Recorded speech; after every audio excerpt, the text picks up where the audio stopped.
ሰላም ጤና ስጥልን ውድ ሪፖርተር ተከታታዮች የሰዓቱን ዜናዎች ቀጥዬ ያሰማችኋለሁ። ለሁሉም እኩል የተሰጠ አንድ ጸጋ አለ።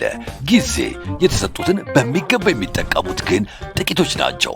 ዘመናዊነት ማለት ራስን ከዘመኑ ጋር ማራመድ እንጂ ሌላ አይደለም። የኢትዮጵያ ንግድ ባንክ 24 ሰዓት አገልግሎት የሚሰጥ ስማርት ቅርንጫፎችን ከፍቷል። ይህን ወሳኝ የባንክ አገልግሎት ምዕራፍ ከሚያስተዋውቁት ከመጀመሪያዎቹ መሃል መሆኔ ደስታ ይሰጠኛል። ደንበኞች በሥራ ሰዓት ስራቸው ላይ ቆይተው ረጋ ብለው 24 ሰዓት ወደሚሰሩት ስማርት ቅርንጫፎቻችን መጥተው ፈጣን አገልግሎት ሲያገኙ እርካታቸውን ፊታቸው ላይ ያለው። በአዲስ አበባ በቦሌ፣ በአብይ፣ በተፈራ ደግፌ፣ በኤርቱ ለቦ፣ በአራዳ ጊዮርጊስ እንዲሁም በመስቀል ስኩዌር ስማርት ቅርንጫፎቻችን ሂሳብ ከመክፈት ዓለም አቀፍና የሀገር ውስጥ የመገበያያ ካርዶችን አዘው በደቂቃ ውስጥ እስከ መቀበል ማንኛውንም የገንዘብ መጠን ገቢ ከማድረግ ቼክና የውጭ ሀገር ገንዘቦችን እስከ መበንዘር ማንኛውንም የባንክ አገልግሎት ራስዎን በቀላሉ በሚያስተናግዱባቸው ማሽኖች ወይንም እንደኔ በድምፅና በቪዲዮ በሚያግዙ የባንክ ሰራተኞች በኩል ያገኛሉ። በነገው የባንክ አሰራር ላይ ዛሬ ስለምናገለግሎት ደስ ይለናል። የኢትዮጵያ ንግድ ባንክ ሁሌም የሚተማመኑበት ባንክ። የኢትዮጵያ ሀገራዊ ምክክር ኮሚሽን ለትግራይ አጀንዳ ማሰባሰብና የተሳታፊ ልየታ የሚሳተፉ አካላትን ለማጓጓዝ ከኢትዮጵያ አየር መንገድ ጋር እየሰራው ነው አለ። የኢትዮጵያ ሀገራዊ ምክክር ኮሚሽን በትግራይ ክልል የሚያከናውነው የምክክር ሂደት አካል የሆነውን የአጀንዳ ማሰባሰብና የተሳታፊዎች ልየታ መድረክ በአዲስ አበባ ከተማ ለሚገኙ የትግራይ ተወላጆችና ከተለያዩ የክልሉ አካባቢዎች ለሚመጡ ተወካዮች ጥሪ አድርጓል። ኮሚሽኑ ዛሬ መጋቢት 18 ቀን 2018 ዓ.ም በሰጠው ይፋዊ መግለጫ በትግራይ ክልል ውስጥ የምክክር ሂደቱን ለማካሄድ አስቻይ ሁኔታ እስኪፈጠር ድረስ የትግራይን የአጀንዳና የተሳታፊዎች ልየታ በአዲስ አበባ ከተማ ለማከናወን ወስኗል። የትግራይ ክልል የአጀንዳ ማሰባሰብና የሀገራዊ ምክክር ጉባኤ ተሳታፊዎች ልየታ መድረኩ ከመጋቢት 23 እስከ መጋቢት 25 ቀን 2018 ዓ.ም ድረስ በአዲስ አበባ ስካይላይት ሆቴል እንደሚካሄድ ተገልጿል። የኮሚሽኑ ዋና ኮሚሽነር ፕሮፌሰር መስፍን አርአያ ከመጋቢት 15 ጀምሮ ይፋ በተደረገው ጥሪ መሰረት እስከ መጋቢት 17 በነበረው መረጃ መሰረት 70 ሰዎች ለመሳተፍ ማረጋገጫ አግኝተዋል ብለዋል። ከመጋቢት መጨረሻ ጀምሮ ለሚከናወነው ለዚሁ መድረክ ከትግራይ ክልል ሁሉም ዞኖች ለሚመጡ የወረዳ የህብረተሰብ ክፍሎች፣ የመንግስት አካላት፣ መንግስታዊ ያልሆኑ ተቋማት፣ የፖለቲካ ፓርቲዎችና ተጽዕኖ ፈጣሪ ግለሰቦች በደብዳቤ ጥሪ እየተደረገ ሲሆን ከ400 በላይ ተሳታፊዎች ከአዲስ አበባና ከክልሉ ይጠበቃል። የአዲስ አበባው መድረክ መካሄድ በትግራይ ክልል ወደፊት የሚካሄድ የምክክር ሂደትን አያስቀርም የተባለ ሲሆን ሁሉንም አካታችና ተአማኒ ለማድረግ የታለመ መሆኑን ኮሚሽኑ በመግለጫው አመልክቷል። የኢትዮጵያ ሀገራዊ ምክክር ኮሚሽን ለትግራይ አጀንዳ ማሰባሰብና የተሳታፊ ልየታ የሚሳተፉ አካላትን ለማጓጓዝ ከኢትዮጵያ አየር መንገድ ጋር እየሰራው ነው ያለ ሲሆን የዋና ኮሚሽነሩ ማብራሪያም የሚከተለው ነው።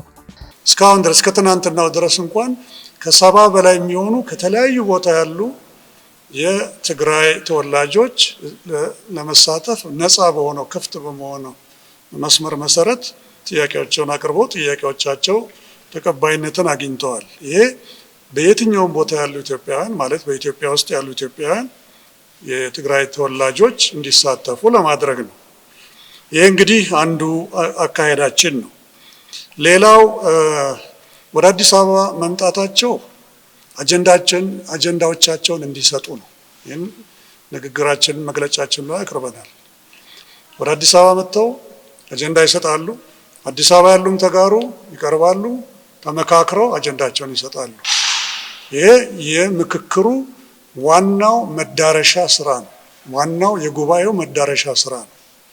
ስለዚህ ይሄ አንዱ ትልቁ ስራ ነው። በሁለተኛ ደረጃ ደግሞ እነኚህ የሚሰባሰቡ ሰዎች የሚቀጥለው ሳምንት ለዋናው ጉባኤ የሚወክሏቸውን ሰዎች ይመርጣሉ። ይሄ ማለት ግን በትግራይ ውስጥ ቅድም እንደተነገረው አስቻይ ሁኔታዎች በሚፈጠሩበት ጊዜ ሌሎች እድሉን ያላገኙ ሰዎች እና ወገኖቻችን እስከ መጨረሻው ድረስ እድሉ ክፍት ሆኖ ይጠብቃቸዋል ለማለት ነው። በሚቀጥለው ሳምንት ደግሞ በርካታ የፖለቲካ ፓርቲዎች፣ በርካታ የማህበረሰብ ክፍሎች ይመጣሉ ብለን ተስፋ እናደርጋለን። ለትራንስፖርታቸውን በተመለከተ እንግዲህ የምንችለውን በሙሉ ከኢትዮጵያ አየር መንገድ ጋር በመሆን የምንችለው ሁሉ እያደረግን ነው። በጣም ተስፋ እናደርጋለን። የተሳታፊዎች ቁጥር ወደ 400 ገደማ ይሆናል ብለን ነው እየጠበቅን ያለ ነው። ከ400 በላይ ከሚመጡ ከሆነ ዝግጁ ነን። እኛ 400 በላይ የሚሆነው ቁጥር እና በትግራይ ከትግራይም የሚመጡ የተለያዩ ማህበረሰብ ክፍሎች ተወካዮች ናቸው። ይሄ ግልጽ ሊሆንላችሁ ይገባል። እኛ እስከ ዛሬ ድረስ ትግራይን በስታቲስቲክስ እያየን አይደለም። 93% ስራችንን አጠናቀናል። ትግራይ ግን 7% ትግራይ ስለሆነች በስታቲስቲክስ የምናያት ክልል አይደለች። ትግራይ እንደ ሁሉም ክልሎች ትልቅ ክልላችን ነች። ስለዚህ ይሄ መሳተፍ በትክክል ተገቢም ስለሆነ በትክክልም አካሄዱ አማራጭ የሌለው ስለሆነ የምንሄድበት አካሄድ መሆኑን ይህንን ግልጽ ልናደርግላችሁ እፈልጋለሁ። ወጪ ሁልጊዜ መቼም ያለ ወጪ ምንም ነገር የሚደረግ የለም። ግን ለዚህ ለሰላም የምናወጣው ወጪ በእርግጠኝነት ለጦርነት እያወጣ ነው ካለው ወጪ ጋር በጭራሽ አይወዳደርም። ይህን መንግስት ያውቃል፣ ህዝቦቻችን ያውቃሉ። በሚዲያ የተላለፈ የንግድ ማስታወቂያን መሰረት አድርገው ማስታወቂያውን ካስነገረ የንግድ ተቋም ምርት ወይንም አገልግሎት ለመግዛት ውል የገቡ ደንበኞች በገቡት ውል መሰረት ባይፈጸምላቸው ማስታወቂያውን ካስተላለፈው የሚዲያ ተቋም የጉዳት ካሳ ቢጠይቁ ህግ ይደግፋቸዋል የሚለው ጉዳይ አነጋጋሪ ነው። ይህ ጉዳይ ሰሞኑን የበርካቶችን ትኩረት የሳበ መነጋገሪያ ርዕስ ቢሆንም ቀደም ባሉት ዓመታትም ተመሳሳይ ገጠመኞች ተከስተው በፍርድ ሂደት አልፈው ያውቃሉ። ከዚህ ቀደም በነበሩ የፍርድ ሂደቶች ምን ተወሰነ? በእርግጥ አንድ የንግድ ተቋም በገባው ውል መሰረት ምርቱን ወይንም አገልግሎቱን ለመሸጥ ገንዘብ ተቀብሎ በውሉ መሰረት ግዴታውን ባይወጣ ውል ሰጪ ድርጅት አቀርባለሁ ያለውን ምርትና አገልግሎት ያስተዋወቁ የሚዲያ ተቋማት በውል ተቀባዮች ላይ ለደረሰ ጉዳት ወይንም ማጭበርበር ካሳ እንዲከፍሉ በህግ ሊገደዱ ይችላሉ ወይ? ይህንን ጥያቄ ለመመለስ ይረዳ ዘንድ መንግስታዊው የኢትዮጵያ ብሮድካስቲንግ ኮርፖሬሽን ኢቲቪ እና የኢትዮጵያ ብሮድካስቲንግ ሰርቪስ ወይንም ኢቢኤስ ከዓመታት በፊት የገጠማቸውን ተመሳሳይ ጉዳይ ለመዳሰስ እንሞክራለን። ሁለቱ የቴሌቪዥን ተቋማት ከጥቂት ዓመታት በፊት አንድ አስመጪ ድርጅት ለሽያጭ የሚያቀርባቸውን ተሽከርካሪዎችና ግብይቱ የሚፈጸምበትን አማላይ የክሬዲት ግብይት ስርዓት የተመለከተ ማስታወቂያ አስተላልፈው ነበር። ይህንን ማስታወቂያ የተመለከቱ ሰዎችም ማስታወቂያውን ያስነገረው አስመጪ ድርጅት ቢሮ ድረስ በመቅረብ ውል አስረው በውሉ መሰረትም ቅድመ ክፍያ ይፈጽማሉ። ይሁን እንጂ የገቡት ውል ሳይፈጸም ዓመታት ይነጉዳሉ፣ ተሽከርካሪውንም ሳይረከቡ ይቀራሉ። በኋላም መብትና ጥቅማቸውን ለማስከበር ወደ ፍርድ ቤት በማቅናት ውል በሰጣቸው አስመጪ ድርጅትና የድርጅቱን ማስታወቂያ ባሰራጩት ኢቲቪ እና ኢቢኤስ ቴሌቪዥን ጣቢያዎች ላይ ክስ ይመሰርታሉ። የጠቀስናቸው ሁለቱ የቴሌቪዥን ጣቢያዎችም የቀረበባቸውን ክስ ለመከላከል እስከ ሰበር ችሎት የደረሰ የፍርድ ሂደትን ለማሳለፍ ይገደዳሉ።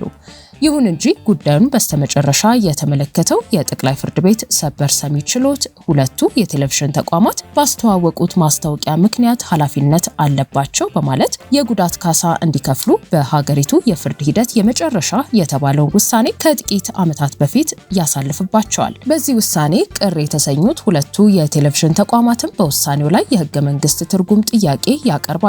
ጉዳዩን የተመለከተው የህገ መንግስት አጣሪ ጉባኤ ግን የህገ መንግስት ትርጉም አያስፈልገውም በማለት የሰበር ችሎቱን ውሳኔ የሚያጸና ውሳኔ አሳለፈ። ተስፋ ያልቆረጡት ሁለቱ የቴሌቪዥን ጣቢያዎች የህገ መንግስት አጣሪ ጉባኤ በሰጠው ውሳኔ ላይ አቤቱታቸውን በይግባኝ ለፌዴሬሽን ምክር ቤት አቅርበዋል። በይግባኝ የቀረበለትን የህገ መንግስት ትርጉም አቤቱታ የመረመረው የፌዴሬሽን ምክር ቤትም በጥቅምት ወር 2018 ዓ.ም ባካሄደው ጉባኤ ሁለቱን የቴሌቪዥን ተቋማት ከጉዳት ካሳ ክፍያ ነፃ የሚያደርግና ወደፊት ለሚነሱ ተመሳሳይ ጥያቄዎችን እንደ ህግ የሚያገለግል የህገ መንግስት ትርጉም ውሳኔ አሳልፏል። ሪፖርተር ይህንን የፌዴሬሽን ምክር ቤት ውሎ በወቅቱ ተከታትሎ የነበረ ሲሆን ጉዳዩን የመረመረው ቋሚ ኮሚቴ ያቀረበውን የውሳኔ ሀሳብና የፌዴሬሽን ምክር ቤትም በዚህ ላይ ተመስርቶ ያሳለፈው ውሳኔ ሙሉ ይዘት የሚከተለውን ይመስላል። ተከታተሉት።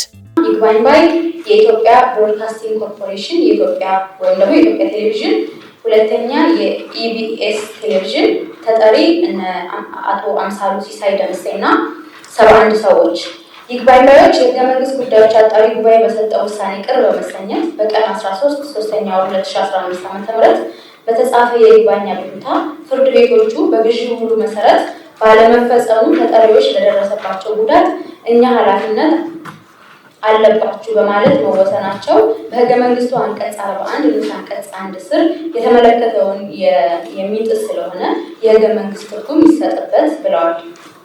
የቀረበው መዝገብ ሲመረመር ፍርድ ቤቶቹ ከመሰረታዊ የውል ሕግ ድንጋጌ መሪ ሀሳብ ውጪ የማስታወቂያ አስነጋሪ 40ኛ ተጠሪ ለተጠሪዎች በውሉ መሰረት ባለመፈጸሙ ምክንያት ለደረሰ ኪሳራ የጉዳት ካሳ ማስታወቂያ አሰራጭ ይግባኝ ባዮች ክፈሉ ተብሎ የተሰጠው ውሳኔ ከማስታወቂያ መሰረታዊ ሀሳቦች ውጪ የሆነ ሚዲያው ከማስታወቂያው ከሚያገኘው ገቢ በላይ ወጪ እንዲያወጣ የሚያስገድድ በመሆኑ የሚዲያውን ኢንዱስትሪ የሚያቀጭጭ እና እንዲከስሙ የሚያደርግ ስለሆነ የህገ መንግስቱን አንቀጽ 41 ንዑስ አንቀጽ 1 ማንኛውም ኢትዮጵያዊ በሀገሪቱ ውስጥ በማንኛውም ኢኮኖሚ እንቅስቃሴ የመሰማራትና ለመተዳደሪያው የመረጠውን ስራ የመስራት መብት አለው የሚለውን ድንጋጌ የጣሰ ስለሆነ በውሉ መሰረት ባለመፈጸሙ ምክንያት ለደረሰ ኪሳራ ይግባኝ ባዮች በአንድነትና በነጠላ የጉዳት ካሳ ይክፈሉ ተብሎ የተሰጠው የውሳኔ ክፍል ተፈጻሚነት የለውም ተብሎ የመጨረሻ ውሳኔ እንዲሰጥበት የውሳኔ ሀሳብ አቅርበናል።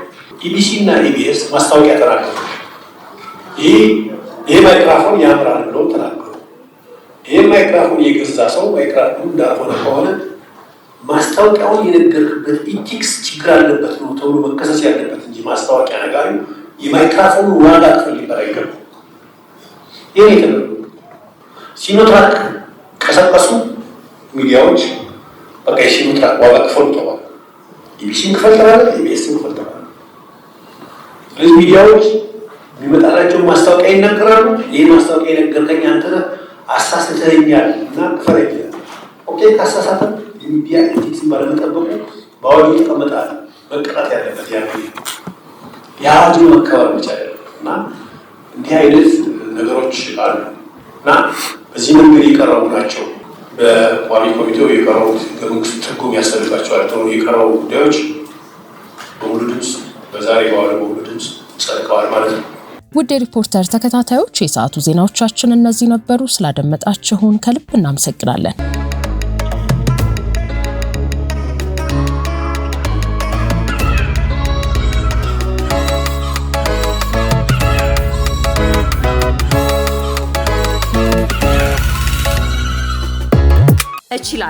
እችላለሁ በሚል መሪ ቃል የአደይና ዛሃራ የቁጠባ ሂሳቦችን በመክፈት ከ500 ብር ጀምሮ ስትቆጥቢ የተለያዩ የባንካችን የዲጂታል አማራጮችን በመጠቀም ግብይት ስትፈጽሚ የ25 BYD ሲገል መኪና ሽልማት እጩ የሚያደርጉሽ የዕጣ ቁጥሮች ይደርሱሻል።